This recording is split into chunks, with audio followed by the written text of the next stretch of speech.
Tifu. Drinking water gave me kidney stones. I gave myself kidney stones drinking water. So. I'm 35. I go on a health kick. Trying to slim down my dad bod. I drink a lot of water because I do HVAC, outside. Of late I've been drinking the high alkali water. pH 9+ stuff. Smart water, 7-Eleven water, etc. Usually because I'm lazy, and also because I lack ice, and the space necessary to cart around a barrel of fun, 80s throwback. So I noticed some pain in my lower back. On Sunday. I thought it was muscles, the whole, new workout, get fit. End of the day I was in excruciating pain from mid-back around to the front and all down my left side, then the right side started hurting. I also noticed I hadn't been peeing much. Went to the docs on Monday, it's kidney stones.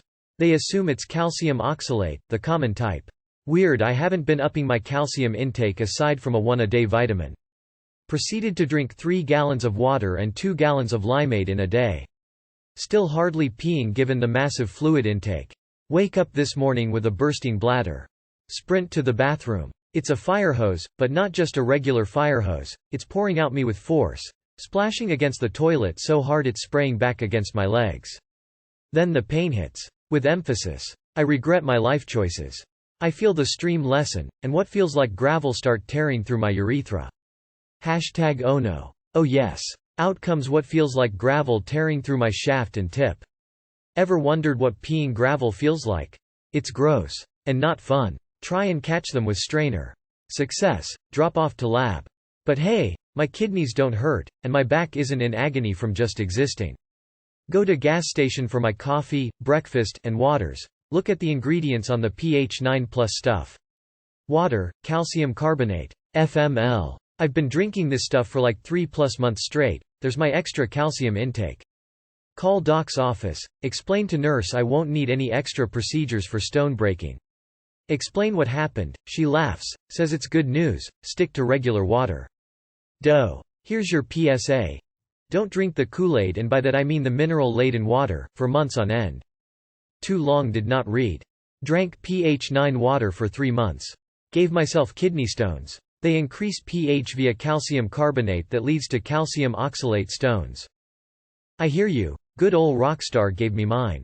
I got mine. I was at a club in Seattle about to catch a Reed speed set and I couldn't dance anymore. I had to sit down.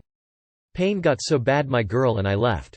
Barely made it outside before the pain caused me to vomit my dinner all over the sidewalk. I then went home thinking I could just rest and take it easy. Maybe I pulled something, you know? A few days, an visit, and some groovy muscle relaxers later, I too passed my stone. You thought you knew pain, and then you pissed a glass asterisk. Oh yeah, that alkaline water is nonsense. The only thing it might help with is to provide temporary relief from acid reflux. If you're looking to stay hydrated, the cheap stuff is usually the way to go. If you're sweating a lot, don't neglect your electrolytes either. Best of luck to you. This is actually very helpful and educational. Thanks for taking one for the proverbial team. Today I fucked up by accidentally logging into my boyfriend's online bank account instead of our joint account. Well, context: I was filling out some paperwork from my boyfriend's computer as he was leaving for work. I noticed he was lingering a little heavy behind me the entire time but inevitably had to leave for work. Weird, I thought, lol. But after he left and it was time to submit my paperwork along with the fee, I went and logged into what I presumed was our online banking account. I forgot I was using the browser that is connected to his Google account. Not my browser, as we both have Chrome shortcuts on his desktop. Also, the joint account when logged into says hi, op boyfriend name. Since he's the primary person on the joint account, so nothing really seemed out of place for me. I usually handle our household finances, and my tactic is to keep all money in the savings and pull out as needed for bills or small spending here and there. It forces me to think, is this necessary? Before ADHD compels me to spend $175 at the Container Store so I can pretend to be organized for 3 weeks and then fall back into chaos.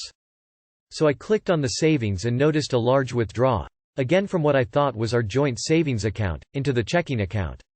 I immediately was like, did we get hacked?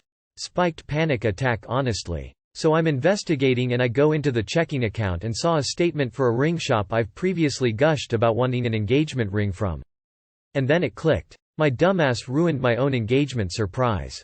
I called my sister, who just visited last night to gush, and she said my boyfriend told her last night while I was cooking dinner that he plans on proposing and how hilarious she thought it was that I ruined my own engagement. But of course she said her lips are sealed for the rest of his plans on how he's going to propose. Just told me he's planning to do it sometime during autumn, which I joked that I'ma be on my A-game, staying looking my best the entire season, rolling on the floor laughing.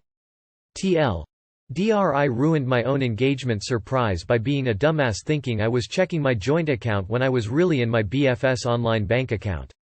Congratulations. Kind of a sweet story. Can you keep it a secret that you know, for 3 months though? If you keep the secret, and he proposes, maybe don't tell him right away. It's sort of a weird position to be in. Honest mistake. Just say yes. That took such a sweet turn after a scary start. Congratulations. Before ADHD compels me to spend $175 at the Container Store so I can pretend to be organized for 3 weeks and then fall back into chaos.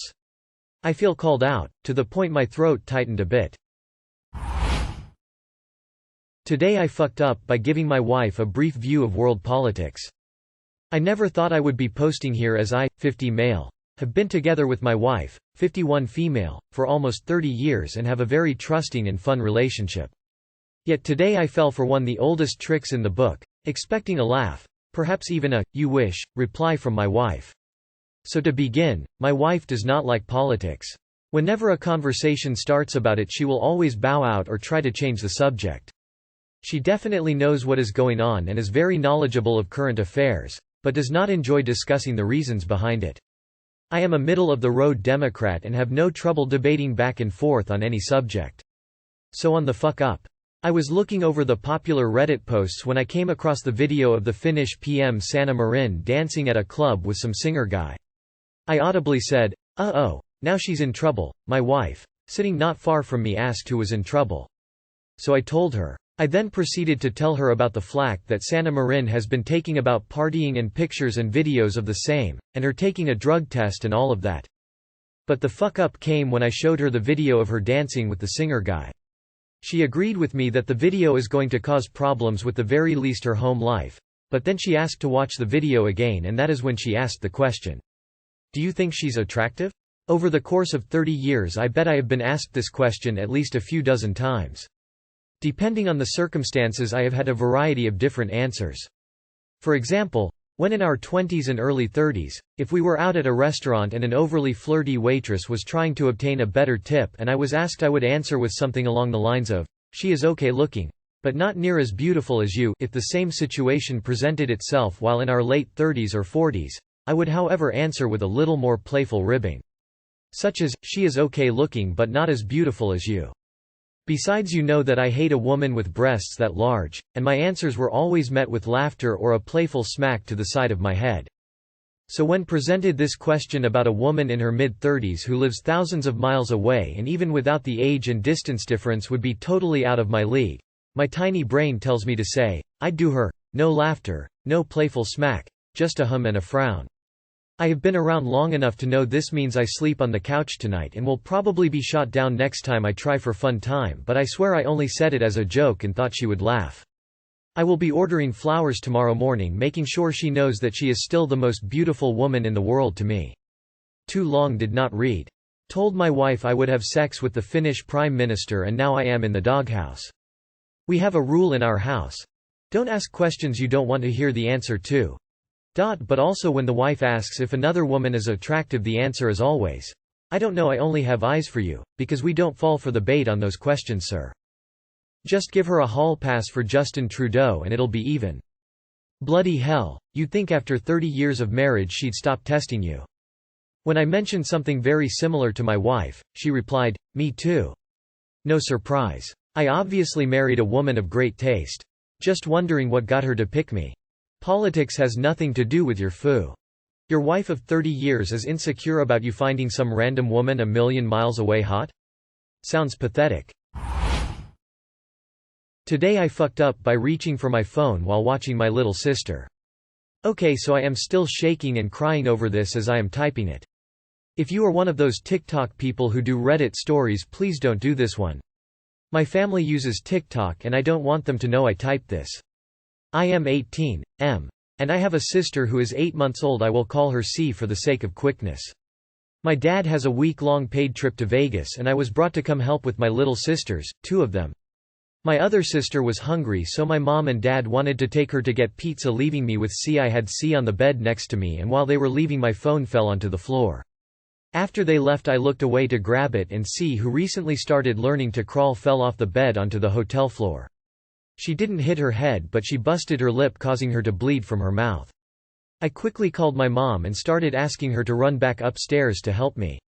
My mom grabbed her and starting trying to stop the bleeding and consoling her. Dad. How convenient that not even 3 minutes after we leave she gets hurt. Me. You think I did this on purpose? Mom. Babe, it was an accident, he wouldn't do this on purpose. After C calmed down, my mom laid her on the middle of the bed because she had fallen asleep. Mom. Would you be okay watching her while we go get your sister food? Me. Nods. Mom. Are you okay? Me. Bursting into tears again. No. Mom. Do you want us to go? Me. No. My other sister kept complaining about being hungry, so they ended up going to get her food, and here I am now crying on the hotel bed typing this. Too long, did not read. I reached for my phone while watching my little sister and she fell, causing her to bust her lip and bleed. Update: it's the next morning and C is clinging to me more than normal. It's like she knows what happened and is trying to make me feel better. I want to keep the post up so I can read all your kind words when I am feeling down.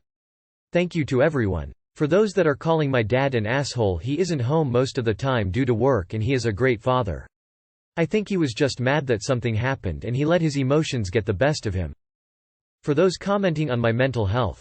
When I was younger I didn't have many friends, and the ones I thought were my friend were just trying to get me to do their schoolwork for them due to my constant 90% plus test scores, so I had a huge distrust for people.